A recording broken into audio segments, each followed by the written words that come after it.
ক্ৰোধ মানুহৰ প্ৰধান শত্ৰু। ক্ৰোধ কৰা মানুহে যুদ্ধৰ বাহিৰে অন্য কামত ভাগ ল'ব নোৱাৰে। অকণমান সাহসৰ অভাৱতেই পৃথিৱীৰ বহুতো প্ৰতিভাৰ অপচয় ঘটে। যি নিজৰ দেশক ভাল নাপায় সি একোকে ভাল নাপায়।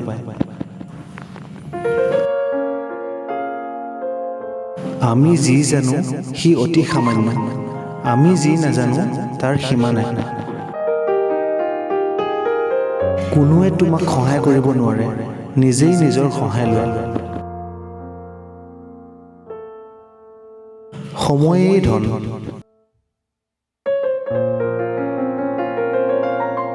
এলেহুৱা মানুহৰ শৰীৰ পেলাই থোৱা চাবিৰ নিচিনা।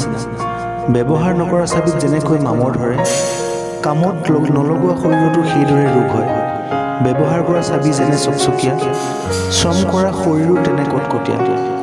তুমি যদি সৰহ দিন জীয়াই থাকিবলৈ মন কৰা, তেন্তে বহি সময় নষ্ট নকৰিবা।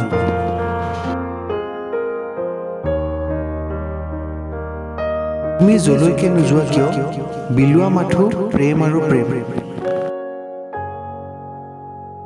কৰ্মত সাফল্য লাভ কৰিবলৈ যিসকলে আগ্ৰহী, তেওঁলোকে ইচ্ছাকৃতভাৱে হওক বা অনিচ্ছাকৃতভাৱে হওক, পুৱাৰ পৰা গধূলিলৈকে একেৰাহে নিজৰ কামত লাগি থাকিব লাগিব।